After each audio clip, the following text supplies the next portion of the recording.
guru kita mendapat kenangan dan khususnya untuk guru serta beliau. Ucapan terima kasih atas kehadirannya hari ini. Untuk itu, untuk menyingkat waktu, kita langsung saja acara diseminasi dan diskusi pada siang hari ini. Kita mulai dengan bacaan surat Al-Fatihah.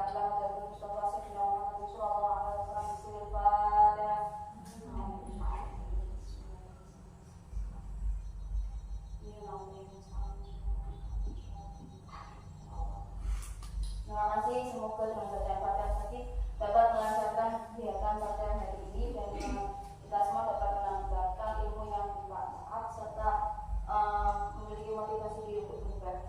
Selanjutnya di diseminasi budaya positif ini yang akan kita bahas adalah budaya positif yang di dalamnya ada beberapa konsep inti, diantaranya disiplin positif dan nilai-nilai kebajikan universal, teori motivasi human, penghargaan dan restitusi, keyakinan kelas, kebutuhan dasar manusia, restitusi 5 posisi kontrol kita sebagai guru, dan yang terakhir yaitu restitusi segitiga restitusi. Budaya positif. Budaya positif adalah merupakan perwujudan dari nilai atau keyakinan universal yang diterapkan di sekolah, seperti kurang lebih seperti kesepakatan kelas atau keyakinan kelas, atau bisa juga dengan peraturan-peraturan kelas. Tapi kalau peraturan kelas tidak melibatkan anak, kalau budaya positif ini nanti akhirnya melibatkan anak. Yang kedua, budaya positif ini mendorong anak untuk mampu berpikir, bertindak, dan memutuskan sebagai proses memerdekakan dirinya, memotivasi dirinya sehingga murid ini bisa mandiri dan bertanggung jawab dalam hal apapun, terutama dalam melakukan tindakan budaya positif. Konsep inti yang akan dibahas seperti yang tadi sudah saya sampaikan, yaitu perubahan paradigma belajar, disiplin positif, kebutuhan dasar manusia, motivasi perilaku manusia, posisi kontrol guru, keyakinan kelas, dan yang terakhir ketiga restitusi. Pembelajaran dengan paradigma baru. Teman-teman mungkin baru dengar apa itu pembelajaran dengan paradigma baru. Ini teori yang baru kita dengar, tapi prakteknya kita sudah biasa menjalankannya. Kenapa? Karena pembelajaran paradigma baru ini adalah pembelajaran yang dirancang berdasarkan prinsip pembelajaran berdiferensiasi. Kita guru PAUD, guru TK sudah biasa menerapkan pembelajaran berdiferensiasi, yaitu pembelajaran yang seperti apa kira-kira? Sudah biasa kita terapkan, tapi kita nggak tahu bahwa itu pembelajaran diferensiasi.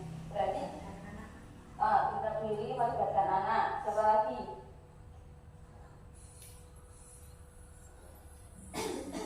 Diferensi itu bahasa Inggris, bahasa Indonesianya apa ya? Berbeda. Berarti pembelajaran diferensi yaitu pembelajaran yang berbeda-beda. Berbeda-beda itu berarti bervariasi, ya. Apalagi bervariasi, berbeda-beda, melibatkan anak yang unik. Nah, terus apalagi? Itu kegiatan, serangkaian kegiatan ini yang menjadi satu itu namanya pembelajaran diferensiasi yang bermacam-macam. Tapi semuanya itu berpusat pada anak, dan paradigma ini berdasarkan tahap perkembangan anak, yaitu sesuai dengan teori psikologi modern. Teori psikologi modern ini teori psikologi yang sudah berkembang zaman modern, yaitu sebagian untuk mewujudkan profil pelajar Pancasila. Profil pelajar Pancasila ini di dalamnya terdapat nilai-nilai kebajikan universal, di antaranya ada kebinekaan global, beriman bertakwa, dan diluhur, mandiri, apalagi kreatif, kenalan kritis, berpikir kritis, kenalan kritis, sama apalagi gotong royong. Itu semua sudah kita lakukan di lembaga kita, sudah biasa kita terapkan di pembelajaran kita. Lanjut, selanjutnya disiplin positif. Apa itu disiplin positif? Disiplin positif adalah pembiasaan yang baik yang mencakup sikap atau perilaku maupun ucapan oleh seluruh warga sekolah, terutama murid, agar dapat berkembang menjadi pribadi yang kritis, mandiri, dan bertanggung jawab. Pribadi yang kritis ini pribadi yang bagaimana? Pribadi yang menyadari bahwa bisa membedakan bahwa ini tidak boleh dilakukan dan lain sebagainya. Terus mandiri ini dalam artian walaupun gurunya tidak menyampaikan mas tidak boleh ya mas, jangan seperti ini, tapi dari muridnya sudah memahami sendiri bahwa wah saya nggak boleh kayak gini, saya sama teman nggak boleh seperti ini, seperti itu. Dan yang terakhir bertanggung jawab. Dalam artian bertanggung jawab ini, murid ini seandainya melakukan tindakan salah, dia akan menyadari konsekuensinya, akan menyadari kesalahannya dengan tindakan bertanggung jawab kepada masalah yang dia buat. Terus apa yang kita lakukan sebagai pendidik? Sebagai pendidik kita memiliki tugas untuk menciptakan peserta didik yang memiliki karakter-karakter baik, budi pekerti, disiplin diri, yang mengacu pada nilai-nilai kebajikan universal. Apa itu kebajikan universal? Kebajikan universal adalah kebajikan nilai-nilai positif yang sudah menjadi keyakinan bersama, menjadi keyakinan seluruh dunia bahwa oh nilai kebajikan ini adalah baik diterapkan dan dilakukan serta bermanfaat oleh orang lain. Itu termasuk namanya kebajikan universal. Di dalam kebajikan universal ini di dalamnya ada yang tadi budaya, profil budaya Pancasila. Selain itu juga ada lagi siapa yang sudah pernah dengar 9 pilar karakter. 9 pilar karakter itu di dalamnya sama seperti kurang lebih sama seperti profil pelajar Pancasila. Ada nilai agamanya, tapi 9 karakter ini lebih kompleks terangkum dalam profil pelajar Pancasila. Di dalam juga sama ada nilai agama dan budi pekerti, ada iman dan takwa pada Allah, terus sayang dengan sesama, ada mandiri, tanggung jawab dan lain sebagainya. Itu 9 pilar karakter. Terus kebajikan universal dan memiliki motivasi dalam diri guru untuk merubah perilaku yang baik pada anak.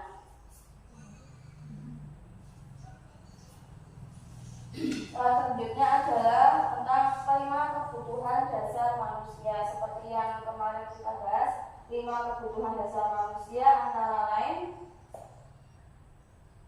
penguasaan, kesenangan, kebebasan, bertahan hidup, kasih sayang, dan diterima. Dalam penguasaan itu cenderung anak memiliki rasa percaya diri. Dalam kesenangan itu cenderung anak untuk dipenuhi semuanya. 5 kebutuhan dasar manusia ini harus dipenuhi. Kenapa? Karena 5 kebutuhan dasar manusia ini merupakan suatu hal yang harus kita pahami dan dilakukan karena untuk dapat memenuhi kebutuhan dan keinginan kita sebagai makhluk individu dan makhluk sosial. Kenapa? Saat salah satu kebutuhan dasar manusia kita tidak terpenuhi, maka akan berimbas pada kegiatan pembelajaran.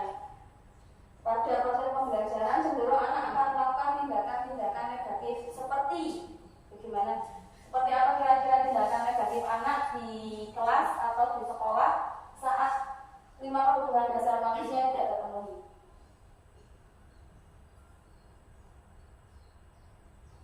Contoh, dia tidak mendapatkan kekurangan kasih sayang otomatis di sekolah, biasanya dia akan mencari perhatian dari gurunya dengan berbagai cara. Ada yang bisa memberi contoh?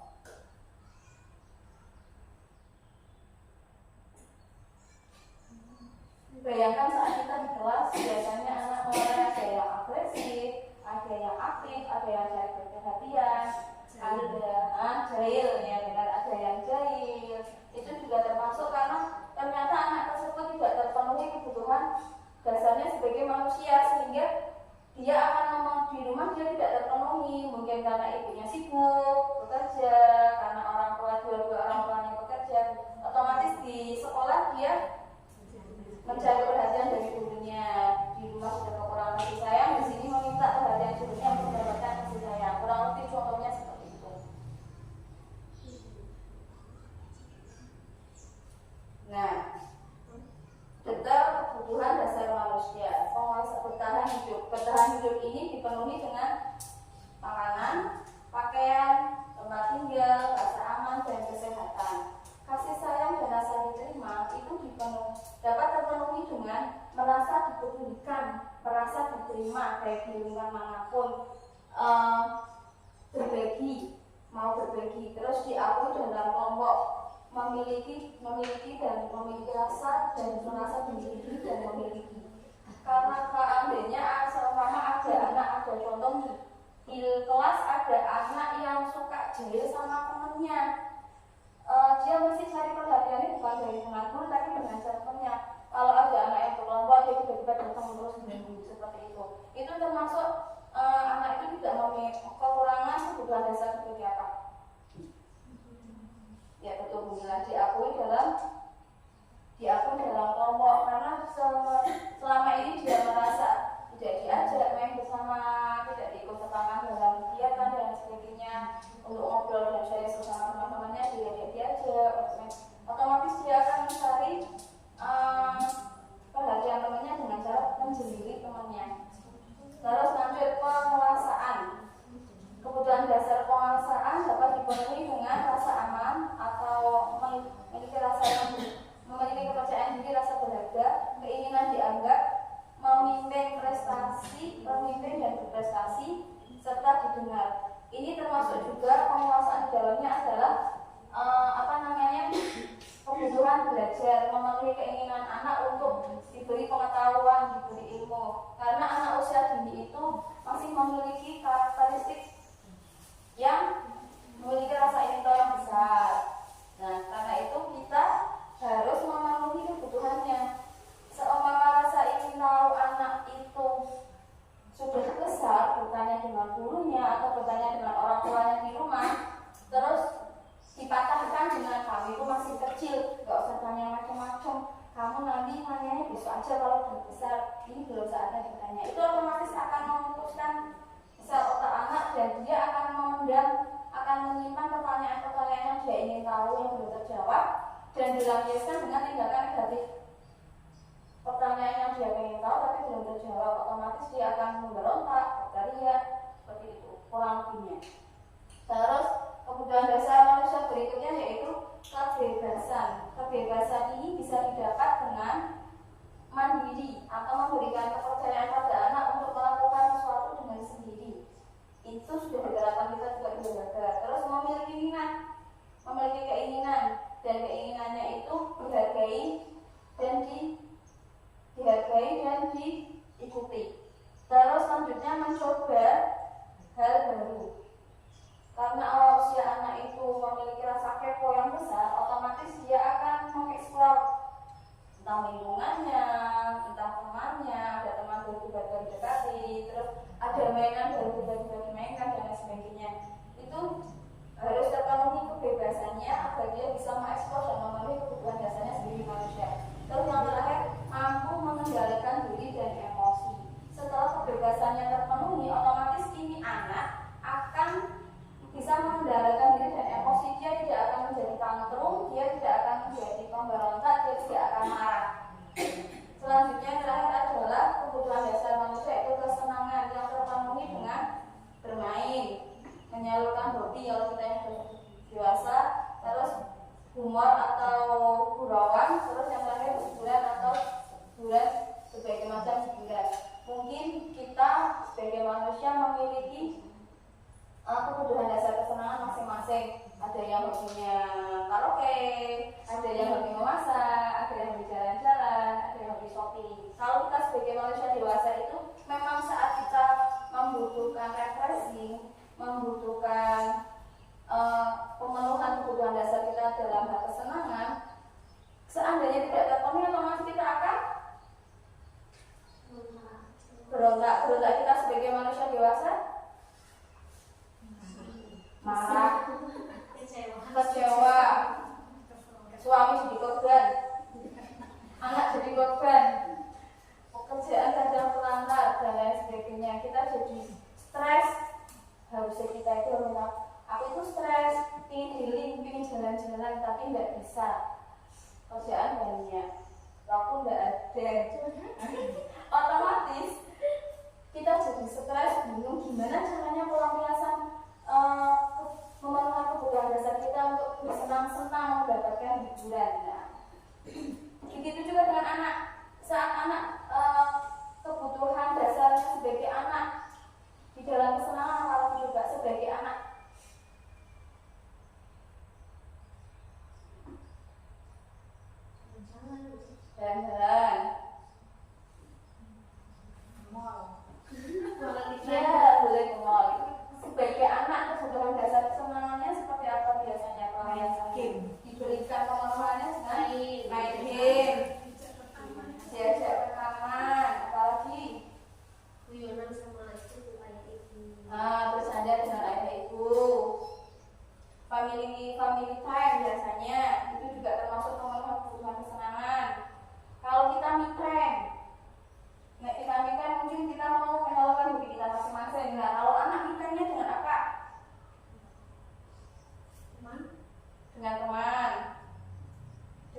manusia ini dapat terwujud, dapat muncul dengan kontrol keluar dari diri kita sendiri.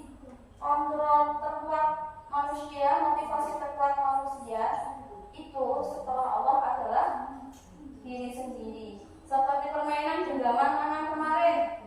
Misalnya masih ingat permainan genggaman tangan. Permainan genggaman tangan ini tidak akan terbuka walaupun ada yang memaksa dari lingkungan luar. Siapa yang bisa membuka genggaman tangan ini? Diri kita sendiri. Begitu juga dengan perubahan positif, motivasi diri kita. Kita tidak akan berubah jika motivasi pada diri kita tidak akan muncul, kesadaran dari diri kita tidak akan muncul. Otomatis bagaimana caranya kita membuka diri, entah dengan kajian-kajian agama, entah dengan sharing dengan teman dan lain sebagainya. Itu motivasi diri. Kalau kajian agama dan sharing dengan teman itu termasuk motivasi eksternal.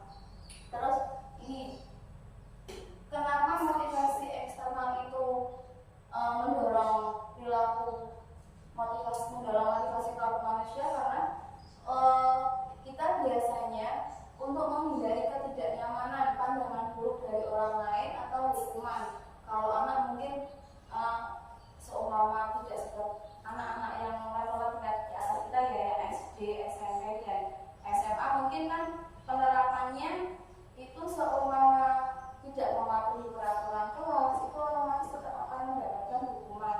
Jadi perilaku positifnya mereka itu dilakukan karena takut ada hukumannya. Kalau kita sebagai manusia dewasa, kita jika berperilaku negatif akan takut dengan pandangan orang lain, pandangan tetangga. Itu motivasi eksternalnya.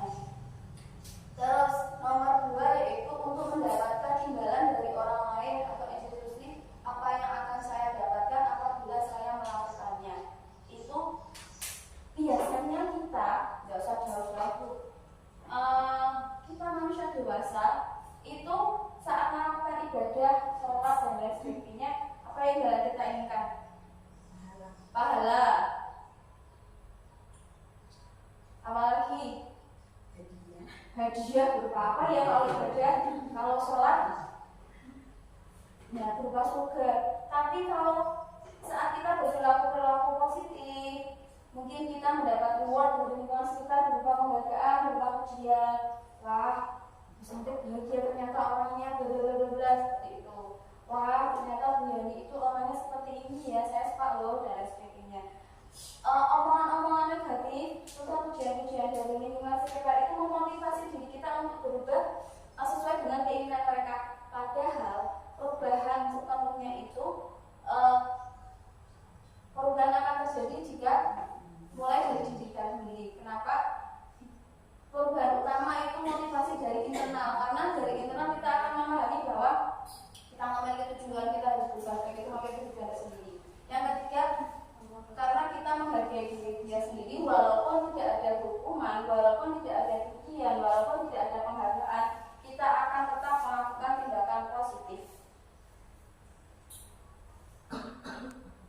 Perilaku disiplin murid. Nah, perilaku disiplin murid ini kita memandangnya selain di level kita juga di level tingkat atas kita ya.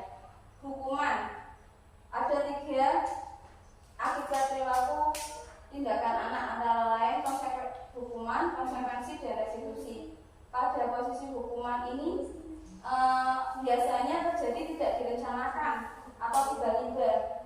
Seperti contoh, jika anak ada yang tidak mulai taat aturan, kemungkinan mesti otomatis kita akan menjawab, Mas Alta bisa taat aturan enggak? Kalau tidak taat aturan, nanti kamu akan dibawa ke sini atau seperti itu. Itu termasuk hukuman karena bagian dari ancaman. Terus nanti murid itu tidak tahu bahwa dia akan jadi seperti ini. Kok aku nih orang taat aturan kok akan dibawa ke sini dan sebagainya, itu murid tidak tahu. Terus bersifat satu arah. Dan karena murid tidak tahu itu bersifat satu arah, terus biasanya berupa hukuman fisik atau psikis.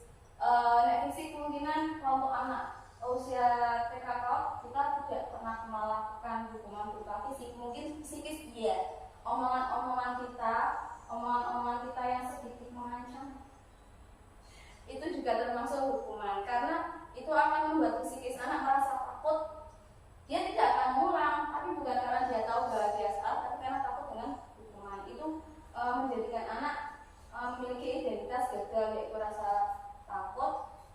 mungkin kalau sudah dia sudah mendapatkan hukuman akan merasa kecewa, sedih, dan kemungkinan akan memiliki dendam. Kita pernah pengalaman kecil kita mungkin pernah zaman dulu guru-guru kita itu sering memberikan hukuman berupa psikis atau fisik pada kita, itu mungkin kita akan ingat sampai sekarang. Dan itu salah satu imbasnya. Terus yang dua, konsekuensi. Penyelesaian masalah dengan cara konsekuensi ini biasanya terencana, disepakati bersama dengan sesuai peraturan. Terus murid dibuat tidak nyaman. Terus yang ketiga, sikap guru yang memonitor anak. Biasanya konsekuensi ini dilakukan kalau untuk anak usia level kita itu seperti saat air pun tidak sengaja, otomatis konsekuensinya anak akan disuruh mengambil lap untuk membersihkan. Tapi anak sebatas hanya, oh aku sampai pakai minuman, berarti otomatis sanggup bagi kita menjawab saya, oh dia karena sudah menumpahkan minuman harus mengambil lap. Dia mengikuti mau, tapi dia nggak tahu bahwa dia tahu dia salah, dia tahu bisa bertanggung jawab, tapi dia tidak sampai sebatas itu, tidak akan berkelanjutan. Terus itu juga membuat identitas anak menjadi identitas sukses, merasa bahwa oh berarti besok seumpama saya menumpahkan minuman atau pemakaiannya menumpahkan minuman berarti harus dibersihkan, harus mengambil kelas seperti itu. Terus yang terakhir adalah tindakan disiplin positif, yaitu restitusi. Restitusi ini penerapannya yaitu proses membuka pikiran murid untuk memperbaiki kesalahannya, bersifat kolaboratif dari guru dan murid yang mengajak murid untuk mencari solusi sendiri secara mandiri, terus mengajarkan tanggung jawab dengan sukarela. Jadi di restitusi ini anak harus bertanggung jawab dengan kesalahannya, tapi dengan sukarela, bukan dengan tuntutan dari gurunya, bukan dengan dari perintah dari gurunya. Nah, 5 posisi kita, semua posisi kontrol kita sebagai guru. Apa saja tadi? Penghukum, pembuat merasa bersalah, terus nanti pemantau, teman, dan manajer. Apa itu pembuat rasa penghukum, membuat rasa bersalah, pemantau, manajer, dan teman?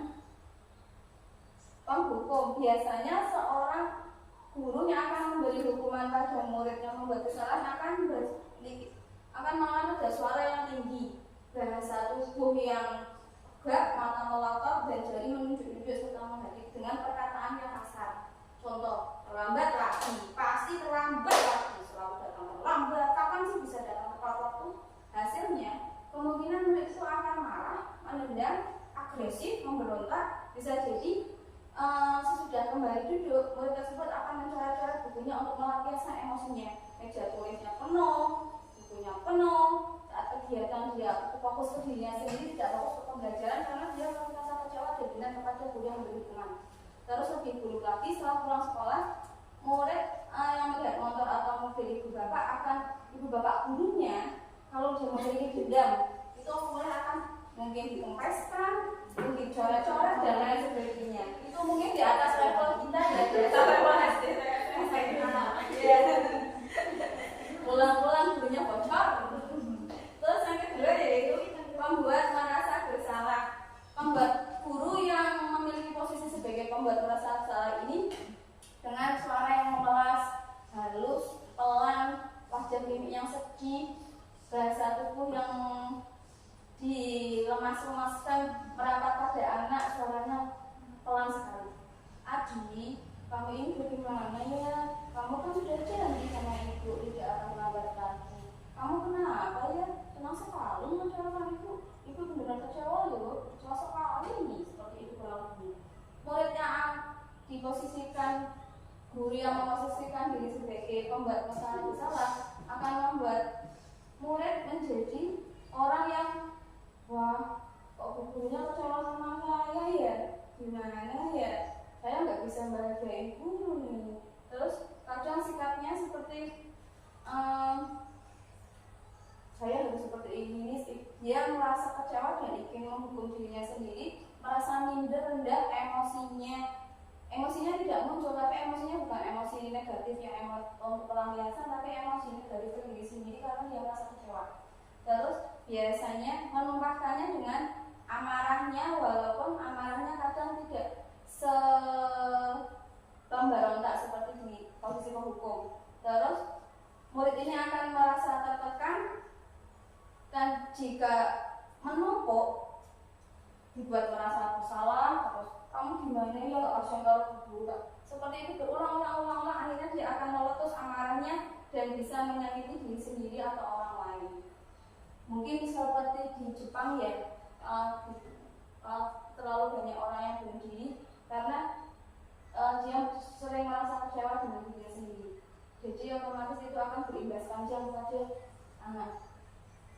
Lanjut, sebagai teman. Sebagai teman biasanya nada suaranya ramah, akrab, dan bercanda. Bahasa tubuhnya merapat pada anak, matanya sayu, senyumnya jenaka. Kalau sebagai kita di posisi teman ini yang sudah biasa kita laksanakan di level kita di TK. Adi, ayolah, bagaimana sih kamu? Kemarin kamu janjian dulu sama ibu, bukan kenapa terlambat lagi? Aduh gimana tadi? Terus ya sudah, tidak apa-apa, untuk itu duduk dulu sana, nanti guru bantu ya, sambil senyum.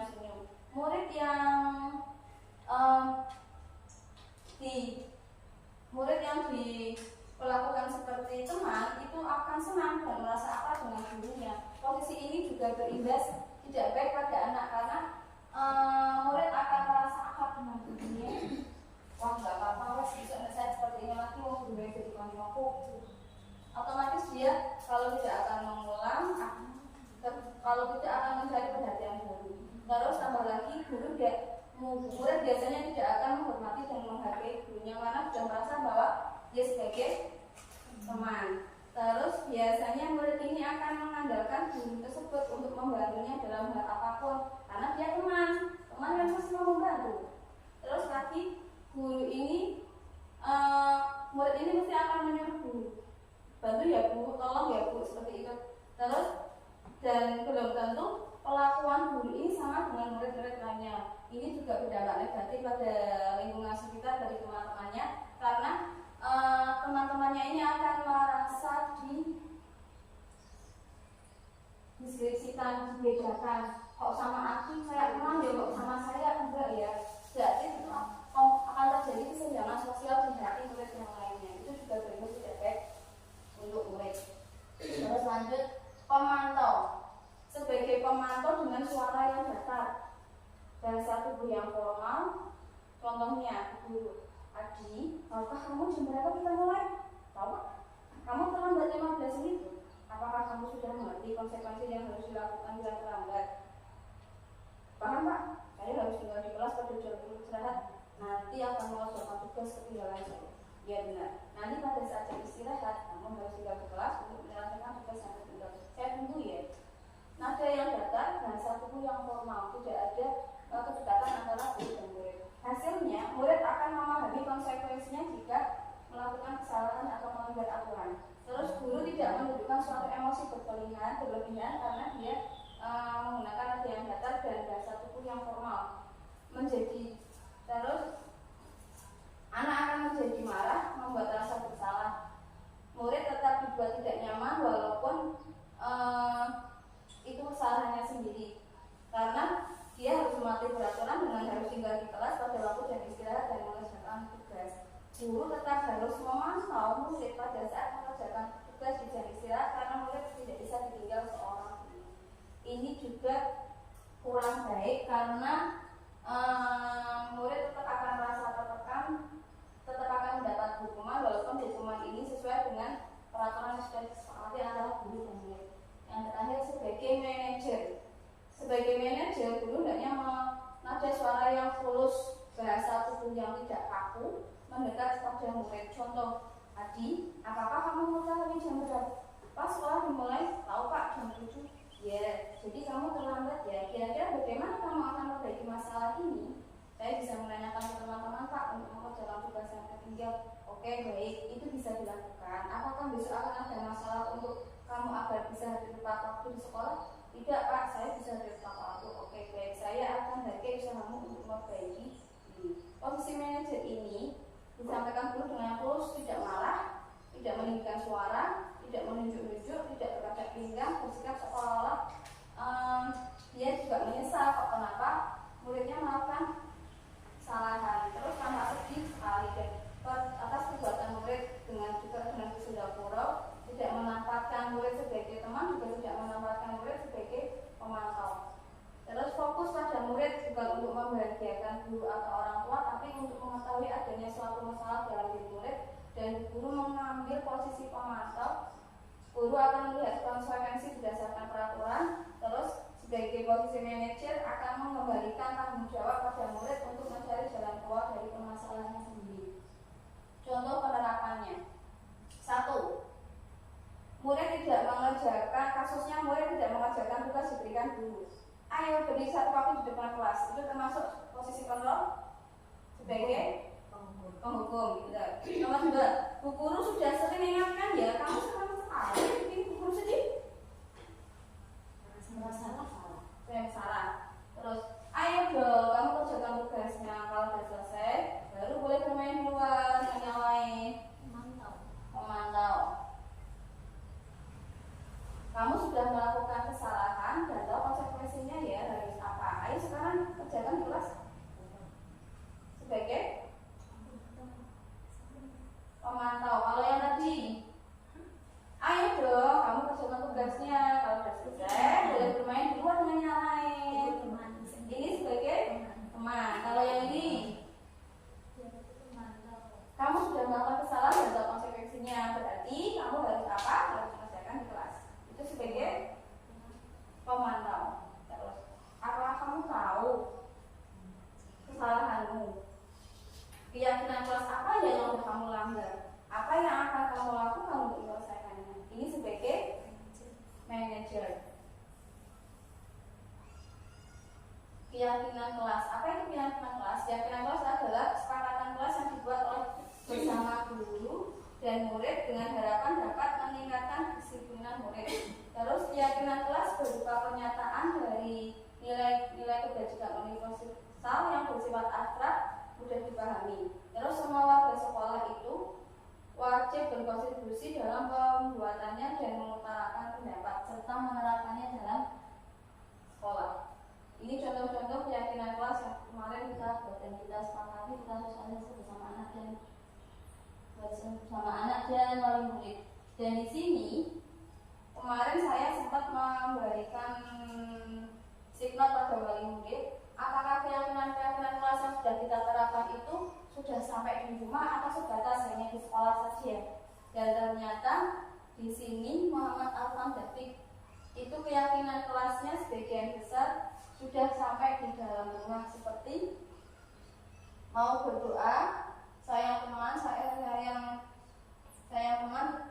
terus mau mencuci tangan, mau mengantri saat ngaji, mau mendengarkan, dan yang terakhir mau mendengar saat berbicara. Ini sebagian dari keyakinan kelas kita di sekolah yang sudah diterapkan di rumah. Ini ada lagi Mas Rifki Alfian, di dalam rumah suka merapikan tempat. Ini ada enggak keyakinan kelas kita? Dalam rumahnya. Terus Rizky kalau di rumah anaknya nurut tidak nakal. Apa ya? Ini mungkin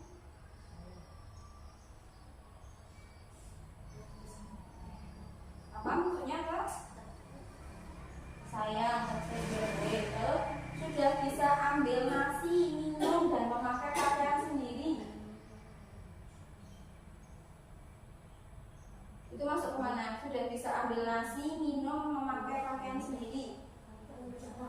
Tanggung jawab ya. Terus tidak banyak mau dan suka belajar. Tidak banyak mau dan suka belajar. Sayang bisa.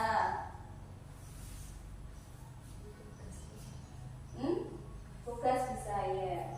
Terus lagi ya, saya kasih satu contoh lagi. Ini ada dua nama.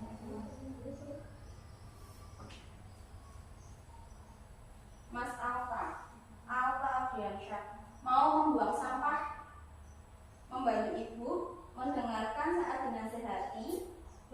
dan sebelum dan sudah kegiatan mencuci tangan untuk menjaga kebersihan, sayang dengan orang tuanya. Ini Mas Alta membantu ibu, sudah ada tadi ya, sayang ibu, sayang orang tua, sayang bantu apapun bisa. Terus mendengarkan saat nasihati, masuk ke dengar. Terus sayang dengan kedua orang tuanya, sayang. Itu sebagian keyakinan kelas atau budaya positif yang dilakukan kita di sekolah, dan alhamdulillah sudah berhasil berlanjut ke rumah. Terus lanjut bab yang berikutnya yaitu segitiga restitusi. Segitiga restitusi adalah langkah-langkah, tahapan-tahapan yang harus kita lakukan dengan proses dialog dilakukan oleh guru atau orang tua untuk membuka pikiran anak agar dapat menumbuhkan sikap mandiri dalam menyelesaikan masalah, bertanggung jawab dengan sukarela. Segitiga restitusi ini membantu murid memiliki tujuan disiplin positif, menyadarkan dan memperbaiki diri setelah berbuat salah. Karena restitusi ini bukan untuk menebus kesalahan, tapi untuk belajar mandiri, membuka pikiran anak untuk dapat mandiri dan dapat jawab untuk menyelesaikan masalahnya. Segitiga restitusi ini memiliki 3 langkah atau 3 tahapan, yaitu 1. Menstabiliskan identitas, terus menanyakan memvalidasi kebutuhan atau memvalidasi tindakan salah, yang ketiga menanyakan keyakinan. Langkah-langkah yang pertama yaitu garis-garis itu, yaitu menstabilkan identitas. Apa itu menstabilkan identitas? Menstabilkan identitas itu yaitu proses dialog yang membuat anak merasa gagal atau merasa bersalah, tapi dilanjutkan dengan anak merasa sukses dari kegagalan atau kesalahan yang dibuat. Dia bisa tetap memposisikan bahwa bisa memperbaikinya sendiri. Seperti kalimat-kalimat berbuat salah itu wajar loh, tidak ada yang sempurna, semua orang pernah buat salah. Guru juga tidak akan mencari siapa yang salah yang benar, tapi akan mencari solusi bagaimana menyelesaikan masalah kamu. Terus kamu berhak tuh merasa marah dan kecewa. Marah untuk yang biasanya bergelut atau jahil sama teman-teman yang lain. Itu pasti karena anak seumpama dia jahil atau jahil sama teman yang gelut-gelutan, kalau dia itu otomatis dia akan memiliki alasan sendiri, entah itu tadinya diejek dan lain sebagainya. Itu diselesaikan dengan segitiga restitusi. Lanjut, langkah yang kedua yaitu memvalidasi tindakan salah. Ini biasanya dengan kalimat dialog, kamu pasti punya alasan loh mengapa melakukan itu. Terus padahal kamu bisa melakukan yang lebih buruk ya, selain memukul atau selain mencubit. Terus kamu harus bangga loh karena kamu berhasil melindungi hal yang penting dari ibu. Ini biasanya saat perebut mainannya direbut, makanannya direbut dan sebagainya. Itu tindakan salah, memvalidasi tindakan salahnya. Jadi bukan membenarkan tapi meluruskan tindakan salah anak ini. Terus yang ketiga, meyakinkan kelas. Apa keyakinan kelas yang telah kita sepakati? Keyakinan kelas yang telah kita sepakati apa saja ya? Kan kemarin sudah dijelaskan sepakati bareng. Terus nanti ada ditempel di sini posternya, nanti otomatis anak akan lihat oh saya harus seperti itu. Terus kira-kira kebajikan apa yang telah kita sepakati? Terus seperti apa gambaran kelas yang menyenangkan menurut kamu? Terus kamu mau jadi seperti apa ya seharusnya atau kamu besok akan menjadi orang seperti apa? Itu bagian dari pertanyaan-pertanyaan pengantar. Contoh tindakan benar. Nah, sebelum saya lanjut ke video aksi nyata tentang penyelesaian sebagai manajer dengan lemas sebuah resolusi, di sini kemarin saya juga sudah mengambil umpan balik dari wali murid bagaimana cara penyelesaian di rumah seumpama anak melakukan kesalahan. Hilda, saya cara menasihati tidak boleh mainan HP, kalau nggak nurut, nggak boleh jajan dan nggak boleh main. Itu penyelesaian orang tua. Yang kedua, Faizan Asril Al-Fariski, penyelesaian masalah anak dengan anak Mas Asril yaitu harus secara berulang-ulang, soalnya kalau ngamuk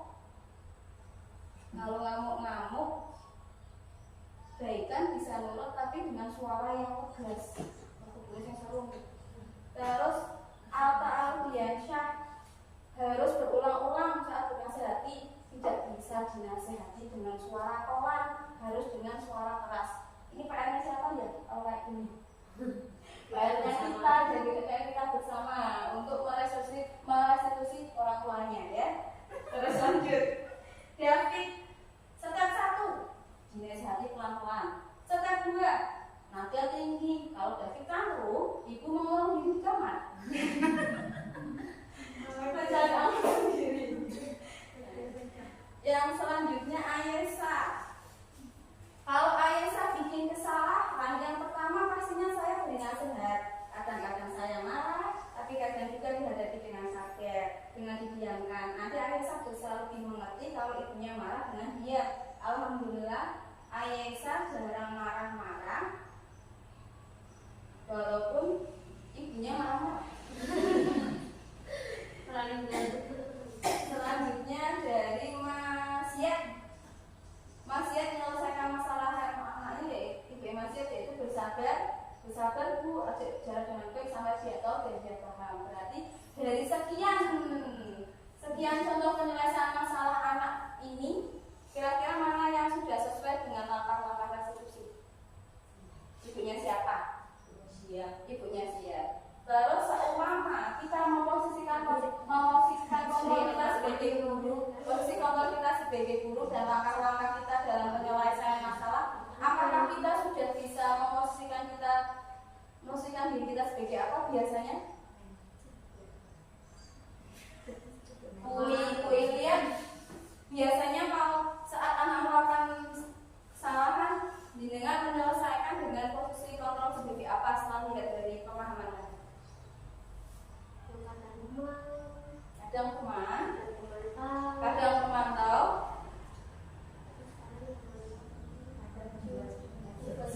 kadang membuat salah, melihat situasi ya, kadang memberi dukungan, ya.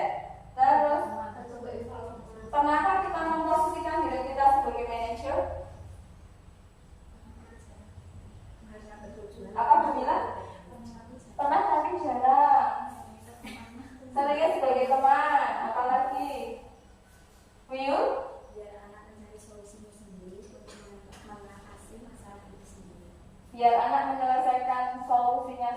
untuk mengatasi dengan masalah itu sendiri. Berarti Wiyu sudah berhasil menerapkan sebagai manajer. Yang lain, Ufak, monggo silakan. Biasanya sebagai apa dengan menerapkan memposisikan diri saat menyelesaikan masalah di lembaga kelas? Saya kadang seringnya sebagai teman, diajak diskusi bareng. Seringnya sebagai teman, diajak diskusi. Sudah? Oke, yang lain?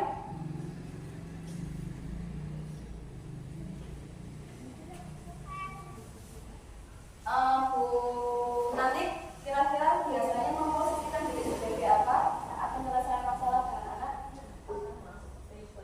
Sebagai teman gitu. Ya.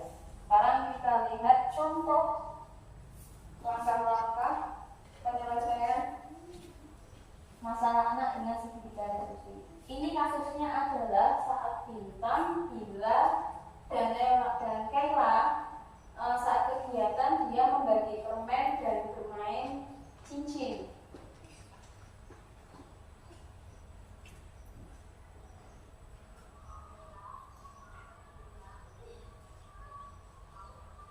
Suaranya kecil ya?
kita sendiri harus menerjemahkan dengan bahasa anak.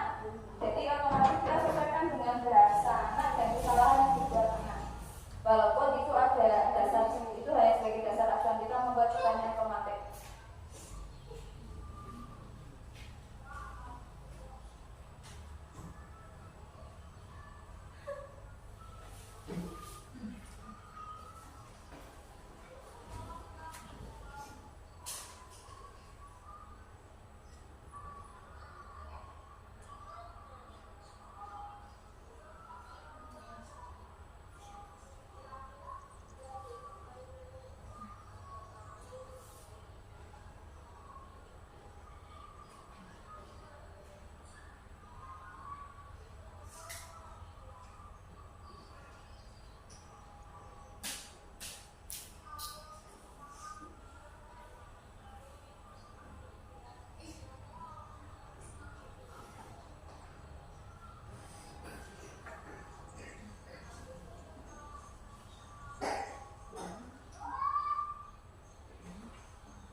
Ada iklannya.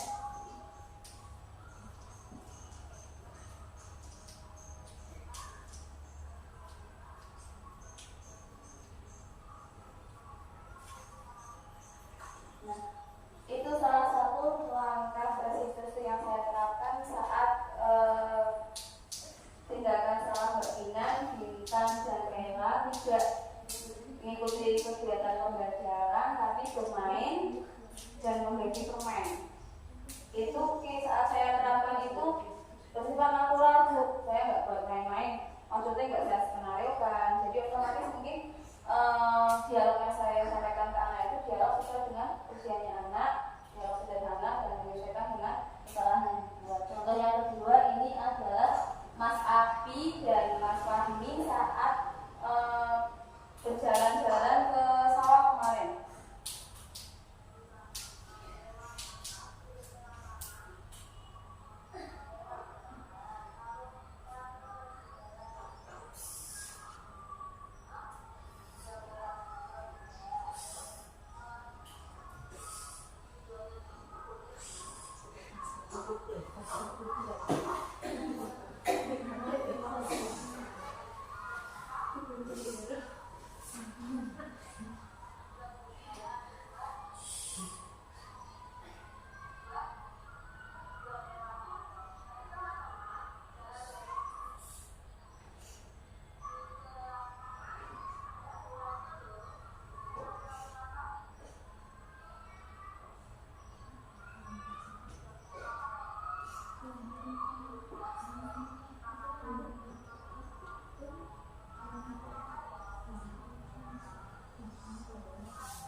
contoh langkah restitusi yang diterapkan ke anak usia level kita sesuai dengan kasus, menyesuaikan kasus yang terjadi. Jadi sebelum saya tutup diskusi dan diseminasi biaya positif saya, ada yang mau memberikan kesimpulan atau refleksi, silakan. Bunda Yuni, Bunda Lia, Bu Mila atau Bu Eva, monggo. Silakan. Ada refleksi dari Bunda Iha, Neha, Bunda Saldik. Siapa yang mau memberikan refleksi dan kesimpulan? Monggo silakan.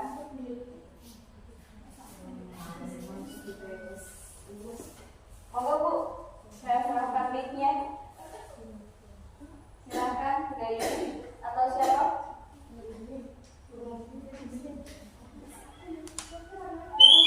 Ayo dari ini monggo silakan.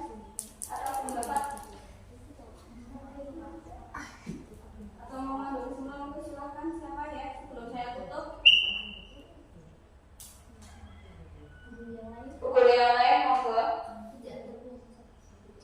Belum ada, Bunda Suyadili. Silakan, monggo. Apa? Jangan aku. Silakan. Oh, enggak sampai kok, silakan. Tapi suaranya lumayan kencang ya, soalnya biar masuk. Ayo silakan Bu. Monggo boleh berdiri? Enggak usah. Oke, berdiri Sumarno. Oh, kayak kelihatan. Silakan. Di sini monggo silakan sampaikan Bu. Terima kasih atas waktunya untuk Bu Eka. Refleksi saya yaitu kesimpulannya yang tadi Bu Eka sampaikan tentang segi positif dan segi restitusi itu, kita sebagai guru harus menjadi sebagai manajer. Kenapa? Karena kita akan mengarahkan ke anak itu dengan jawabannya itu tidak mengatakan atau memilihkan jawaban yang apa yang akan dipilih, tapi anak itu akan mendapatkan solusinya sendiri dengan masalahnya itu sendiri. Nanti anak akan mencari jalan keluarnya agar selesai masalahnya itu dengan solusinya sendiri. Jadi kita itu sebaiknya kita sebagai manajer, boleh sebagai teman, tapi nanti imbasnya ke anak tersebut. Nanti kan bisa, kalau sebagai teman tadi kan nanti saya mau dibantu guru, tapi kalau sebagai manajer, anak itu akan bertanggung jawab dan akan mendapatkan solusinya itu sendiri dengan masalahnya yang dia lalui. Nanti akan mendapatkan solusi dan tanggung jawabnya itu sendiri. Jadi kita harus sebagai manajer, itu pendapat saya pribadi. Seperti itu. Terima kasih Bu Ika. Terima kasih. Assalamualaikum warahmatullahi wabarakatuh. Waalaikumsalam warahmatullahi wabarakatuh. Saya mohon menyimpulkan refleksi dan kesimpulan dari Bu Yuli, yaitu kita seharusnya memposisikan diri kita saat ada tindakan salah anak sebagai posisi manajer, di mana dalam posisi ini kita akan memberikan kebebasan atau memberikan pertanyaan-pertanyaan formatif, tapi tidak mengarahkan anak untuk menyelesaikan masalah, dan anak diberikan pertanyaan-pertanyaan formatif untuk memberikan atau mendapatkan jawabannya sendiri dari kesalahan yang dia buat. Dan dengan sebagai manajer, kita akan mendapatkan anak yang bertanggung jawab dan mandiri dalam menyelesaikan masalah. Kira-kira bisakah kita berubah dan memposisikan diri kita sebagai manajer? Bisa. Sedikit demi sedikit bisa. Oke. Apakah kita akan tetap melakukan atau memposisikan diri kita sebagai teman? Teman juga, manajer juga. Teman juga, manajer juga. Berarti dalam penyelesaiannya tidak sepenuhnya memposisikan diri sebagai teman, tapi sebagai manajer. Karena kita bertindak di level usia anak usia dini, bukan sesuai dengan usia anaknya. Terima kasih teman-teman.